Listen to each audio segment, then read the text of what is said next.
Okay, guys, the last time we saw you was, what, 14 years ago, and you're looking as young as when you left us. What does it feel like to be back? We have beauty secrets. Oh, yeah? Yeah. And what's that? The super melon. Have you seen Cindy Crawford has this, what's it called? She has some infomercial. They're very big in the States, infomercials, yeah? And you're obviously using them if you can't remember the name. Well, she has a super melon that they extract the antioxidants from, and they use it for skin, and it makes you look young forever. But really, that's just facelifts. We didn't do that. We actually have the real super melon, and it keeps us young. Yeah, I can Cindy see that. Crawford just gets a little work there. She looks hot, too. She's very lovely. Yeah. But the melon doesn't make your face go like that. Well, I don't see any work on you two guys. Well, how does it feel to be back? Can you believe you're back here? I still am surprised all the time along the tour, especially coming over here and coming to Ireland where we've never really performed before. It's a blessing, man. I feel very lucky to be able to do this again. Yeah, I'm sure. And you played last night in Belfast. How did that go? It was great. Yeah. It was great. It was our unofficial first show in Ireland. Unofficially Ireland. Well, tonight will be Tonight's going to be crazy. full of the Irish, all right. It's going to be mad. And come here, I was looking at all your press things. You have a little leprechaun on all the press bags going around. What's going on there? How come the Irishness in that? Well, actually, we all have Irish in us in the group. Some more than others, but we're from Boston, which is the home of the Boston Celtics, and we are all Celtic fans. So we've adopted the Celtics logo into our backstage access stuff, and it's been fun. So it really worked in the States because everyone hates the Celtics outside of Boston. So every city we were in, we stamped up the Celtics everywhere in all the basketball arenas, and it caused a lot of controversy, and we like that.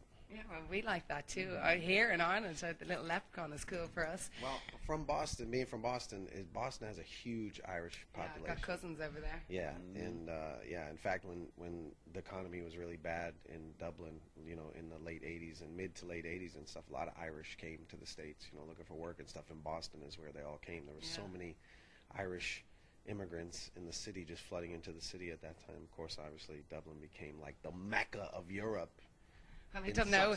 We're kind of in trouble again, so you might have a everyone's load in of trouble. Irish over Everyone's in again. trouble now. No, they're not going to come to the States. There's no work there either. But being from Boston, I mean, we always everyone in Boston sort of feels a kinship to Ireland. You know what I mean? And it's really, we were saying last night, and I said it on stage, even though it was technically not a show in Ireland. But we'd have looked back with regret had we not ever played an actual concert in Ireland. I mean, that would be something that we would look back, 20 years from now and say, man, we played everywhere in the world, but we didn't play Ireland. Like, what sense does that make, Of So course, we feel really lucky to do it. I was a big fan of you guys. Towards the end of your career, I suppose, that's when I started being familiar with you. And, God, there was helplines and everything set up. You just kind of shut off and just left then. How come, you've made a few attempts to get back, and this time it really worked for you. Why is that? There was no attempts. Was there not? We No? never tried to get back together. There was other people that Who tried to get get us you back guys, together, okay. whether it was MTV or VH1. But that was for their purpose and not for ours. So this time we did it, for the love of music, first of all, make it a new record, and that excited all of us from the very beginning. And we never had no master plan on what we were going to do. We just wanted to make a great record and then see what would happen. Yeah, sure. Yeah. And, how are you dealing with press? And, press has changed an awful lot since you guys and paparazzi, everything. It's, the world has changed, I suppose. How do you think you'll find it this time around? Because it's kind of bitchy. It works two ways now. It was bad before, during our first go-round. The thing is like right now, the tabloid media is really becoming the mainstream media, and that's something that's different nowadays. So things you do can immediately pop up on, some scandalous websites and stuff like that. And it's instant, and that's bad. There are more paparazzi on the hunt for pictures, and there are more people looking for scandalous things or video cameras. You have to watch yourself at all times. People can capture you with their cell phone and mail it into or just email it over to a scandalous TV show, and the next thing you know, you're all over the place. That's the bad side. But the good side is there's so much of that scandalous stuff now, and so much access to salacious information that it actually doesn't really have much of a shelf life. So you could do something really scandalous on Monday, and by Tuesday it's old news. You know, so that's it's a catch-22. You know, I mean, in the old days, if you had a really scandalous tabloid story, it would stay with you for months and perhaps years, and sometimes could ruin your career. Where nowadays it's just nothing shocks, I suppose, nowadays. Yeah, it's just news, and people are competing to do it. People do stupid, scandalous stuff just to get news because it's so hard to stay newsworthy nowadays with so much access to information. People come and go much quicker. You know, lifespan of an artist is much shorter, and people, I mean, that are really ambitious for the wrong reasons will do scandalous stuff just to stay in the limelight. You know, so but it's very short-lived anyway because everything's short-lived nowadays. And how about fans? Have fans become crazier, or how do you find people now, their reaction towards you guys, like from before?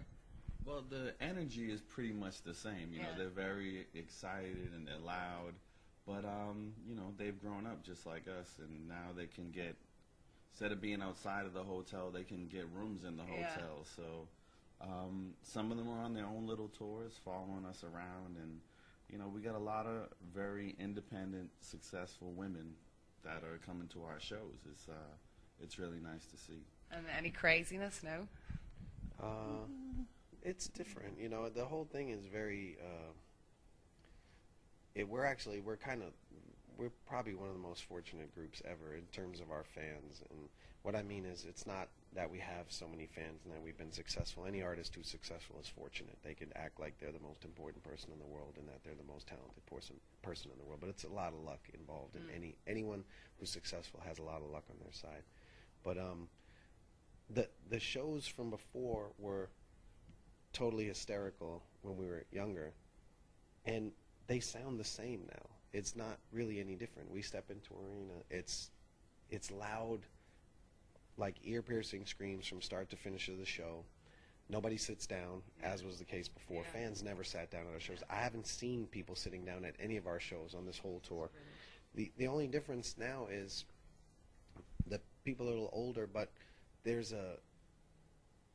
really understand, you know, what their feelings are now. You know, where before it's like 13-year-olds, 12-year-olds, 14-year-olds. They really were just sort of hormonal at that point. And now it's somewhat hormonal with a lot of these women, but it's very they're very grateful as well. You know, but you're bringing them back to their teenage years. And they're going, but you know, it seems like an easy call to say that we're bringing them back to the teenagers, but the bulk of our fans are, you know, 25 to 28 years old, which means they were 5, 6, 7 the first time around.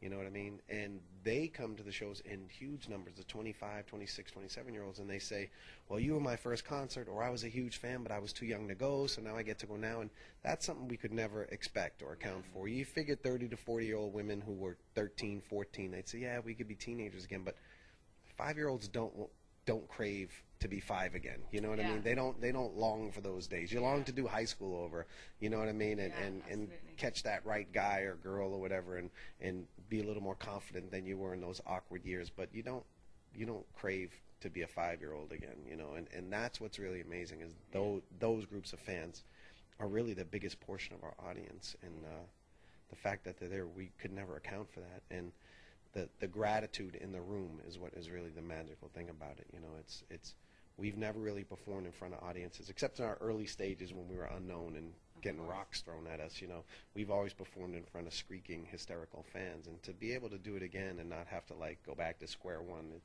we're very blessed for that. Absolutely. Well,